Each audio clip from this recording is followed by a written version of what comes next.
Alright, so I'm going to be pulling apart a Robust Tug. There was some question on Reddit about the method for doing this without getting crushed, so I'm just going to demonstrate that right here. This is on free play. I don't actually know. Yeah, free play unlocks other certifications I don't actually have in the game yet, but that's fine. It doesn't really change for me no matter what certification level I'm at. I can do this just as well at like certification level 8 as I can at certification level 10. It doesn't really make too much of a difference. You'll be a little bit faster, but you can still get it done pretty quickly. Now, the first thing I do when tackling any ship, really, is to pull this stuff off of the outside, because I don't want to forget about it. I very often forget that it's there, and then end up sending it into the processor, or it flies off into space while I'm not paying attention, goes down to Earth, wherever. So doing this just sort of helps save that kind of hassle later down the road. And the next thing I do is decompress the ship. It looks like this one's only got 2 compartments pressurized, very lucky for us right there. But when I was talking about this on Reddit, someone asked a question about decompressing these thrusters. And I misunderstood, and then they misunderstood my response because I misunderstood the question. You do not decompress those engines. That's just the fuel lines purging that causes them to violently fly out of control. Oh, how am I going to do this one? Okay, let's do it this way. We'll go from the cockpit to here.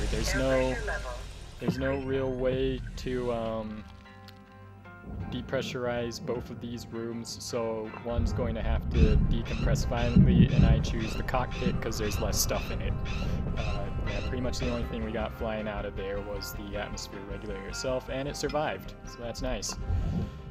But anyways, decompress the ship first, so that way if I accidentally cut something I'm not supposed to, or if there's some other incident like a fuel tank exploding, it won't cause a violent depressurization on top of the issue I'm already facing. So that's pretty much on any ship one of the very first things I do. You know, again, first off, pull the little knickknacks off the outside of the ship that I might forget about, and then second, decompress the ship. There are few exceptions to this. There's some times where it would, like in the process of decompressing the ship, you want to pull apart some nanocarbon to create escape routes for you to come back around to the other side of the ship. But generally it's a safety thing.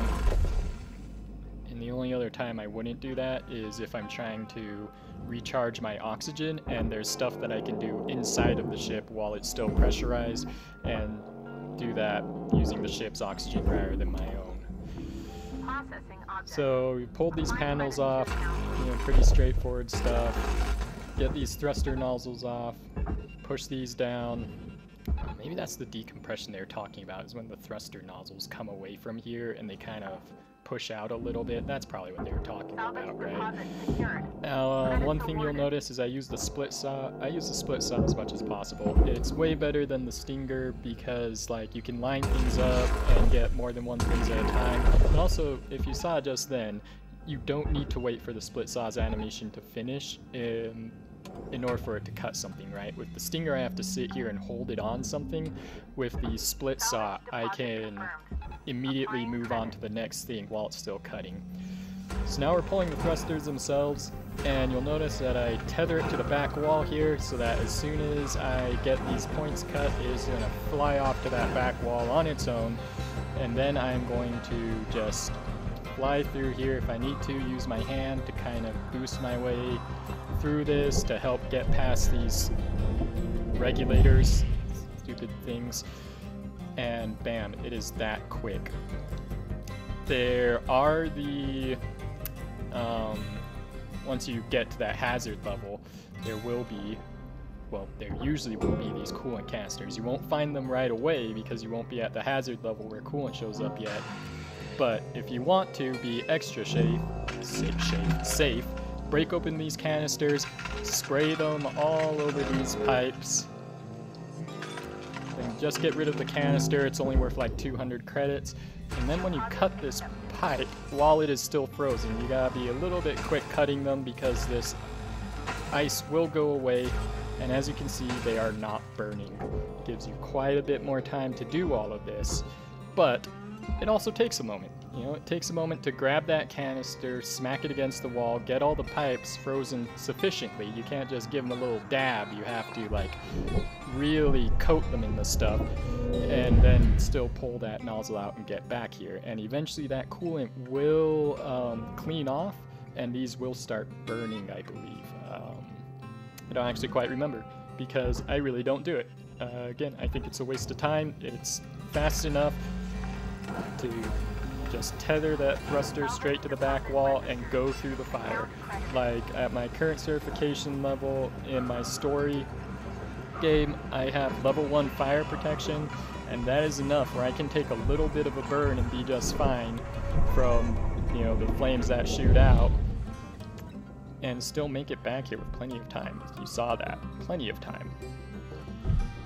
Now you might be wondering, why aren't these engines violently spazzing out and trying to crush me once I purge the fuel lines? It's because they're still attached. And this is like the very next thing I've done after decompressing the ship. This is like the third thing I've done in total, is to start pulling these. The weight of the ship itself is holding the engine compartments in place, keeping them from violently flying around and potentially crushing me. And I'm guessing that's the problem most people are having. What I'm seeing is a lot of people on Reddit saying, I keep getting crushed by the engines. Keep them attached. Don't detach them. Take a light with you. Have a light. Take another light with you. Have another light. Go down through here. So there you go. We've now purged all of these engines, got them separated, got the nozzles down. We need to remember those are back there at some point and go back and get them. Other than that, we're done with the hard part, right? Now we just gotta send these over. I send these over immediately and then go work on other things, because especially at those lower certification levels where your tethers might not be well upgraded, it can take a while. It can sometimes take multiple times of tethering them to get them all the way over to this wall. And as you can see, I tether them not quite at the front. If you tether at the front, they'll pivot more, and they're more likely to head towards that furnace. They might not go into the furnace, they can get stuck right here on this middle wall, and then it's kind of a pain in the ass to get them out. If they do get stuck, I usually have to grab the back end here and tether them up to these anchors to get them to swing around, and then I'll cancel the tethers and send them in that way. So yeah, it just sucks to get them stuck. So my word of advice is try and tether them close to the middle and send them to the... Sometimes I send them even out here, not anywhere near the entrance of the processor, right? I send them all the way out here because look, I sent it all the way out here and it still wants to drag against this wall. Like, I don't understand the tethers entirely, you know. I'm not going to pretend like I really understand this game and I'm the best at it.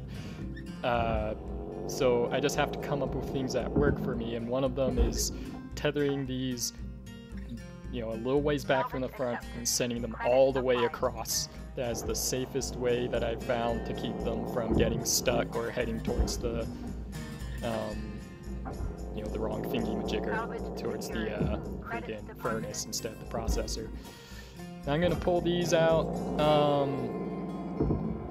When I played this long ago, it seemed like it was much safer to cut these around the fuel tanks using the Stinger, but then after a couple incidents with the full release and realizing that, you know, it's about sixes to pull them off and then split saw through both of those things rather than trying to cut around these fuel tanks. You know, just rip them off. It doesn't take that much more time, and then you're able to, like you saw there, pretty efficiently and quickly split saw through the cut points there to make up that time that's lost from trying to pull these fuel tanks off. I do want to get rid of these right away. Again, another thing I just don't want to forget about later on and accidentally cut through it and explode it, or accidentally send them to the processor. You know, there will be, when I played this before the full release, there had been times where I got all the way through a ship, got everything done, and you know, I've been doing like dozens of these, and I'll still forget about those stupid things and accidentally send them to the processor, or I'll forget about a high gain antenna or something like that. So okay, that's pretty much as far as I want to go with this right now. I'm going to leave this top thruster attached because I still want its weight to help keep this ship stable. I'm going to detach the bottom thruster though, because I want to remove this floor. And the floor is attached to this thing, which is attached to the thrusters. It's not going to work out. Detach this bottom thruster right away. Look at that. At this certification level, I'm strong enough to pull these. You know, in the story game, I haven't reached that level with the grapple yet, where, you know, if I do this, it does nothing. I have to use the tethers. I'm going to use the tethers anyways. I am... oh crap, I have infinite tethers in this free mode. I had no idea. Oh, I also have infinite fuel in O2. I shouldn't have done this in free mode. I'm now realizing, because it's kind of cheating, right? I didn't realize I have infinite of everything. But, I mean, I would still get to this point at certification level, like, 9 without having to go back yet. Probably right about now, in fact, would be when I'd be running out of oxygen and having to find oxygen. And, you know, is there oxygen up in here? No, there's not. So I would have had to run back for that, and I would refill my tethers at that point. Again, I'm very liberal with my tethers. I like to get the tethers. I'm going to blow that thing out, like I said. I want to get that up in a way so that I can now send everything in here through the floor. Get out. Get out. Get out. We're going to start sending this stuff through the floor in a safe, quick, efficient manner. I'm going to pull everything else first and leave the reactor for last, because, you know, how Weaver says, always make sure you have a clear path, but also make sure that, you know, when that reactor starts arcing, it doesn't catch anything. And oh shit, I accidentally sent that thing. Salvage registered. Transferring credits. I accidentally sent that thing into the freaking barge. You know, I'm not at the certification level. I'm not normally this strong. I'm not normally strong enough to push that thing all the way down to the barge. You know, when you do it, if you are at this level where your grapple is super strong, just give it a little love tap instead of, you know, a full charge push all the way. Oh shit. Yeah, give things love taps. You don't need to, you know, go all the way with them like I am and accidentally sending things into the barge. Alright, I'm not gonna sit here and gut this whole ship on video. Y'all know what gutting a ship looks like. But I am going to gut the bottom part of the ship that way. I'm not going to do the top part yet because I'm going to want to send the top part out through the roof, but I still need the weight of these thrusters and the nanocarbon to help me out with one other thing, which is gutting the cockpit. There's nothing really that annoys me more than trying to pull stuff out of a cockpit, and I've lost the weight of the ship. Get in there. Lost the weight of the ship to hold it in place, and so every time I go to pull something out, this thing goes rolling on me. It just starts doing, you know, puppy dog rolls while I'm trying to freaking grab this stuff out of it. So my next step would be to gut the cockpit. Again, not going to sit there and make you watch that. After I gut the cockpit, that's when I will cut these, start sending these over, pull this roof piece off. Okay, not that strong. Not strong enough to pull off the roof and the thruster with it. But pull these. Oh, it's still attached inside. You know, yeah, I'm trying to talk and do this at the same time. I'm not like a streamer. I'm not a video maker. This is my first time doing public videos, so I'm not used to having to talk and play at the same time. But I'm forgetting shit and, you know, making some mistakes. Get out of the way. I don't want to burn you.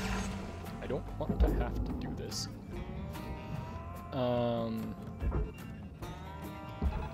So get that roof sent away, and yeah, let's scrape against your head a little bit. Now if you want, you can burn this, cut away one of these wall sections, cut open this nanocarbon, and you'll also have a hole in the wall. So as you grab these, you just send them out that hole in the wall and straight down. And then you can gut this a little bit quicker by going like this, you know, grab, shoot, rather than having to pull them up and out like I am right now, aligning it, getting hit in the face, thankfully by a soft crate, and then sending it down. But you all know how to pull apart this crawl space, you know, pretty straightforward. Go through it, cut apart all the cut points. At this point, I no longer care about the weight of the ship. I've gutted the cockpit. It might move around a bit as I pull some of this stuff off, but, you know, not very much. It's mostly inconsequential. And by the time you're getting to this stage, you should be pretty much done with all of your salvage milestones. And again, I haven't been pulling everything apart, so you don't have to suffer through that. But if I had been, I would be probably on milestone 5 at my current hazard level with these. And, you know, if I want to, I would just call it quits right there. I would just go back to the hab. I don't need that extra little bit of money.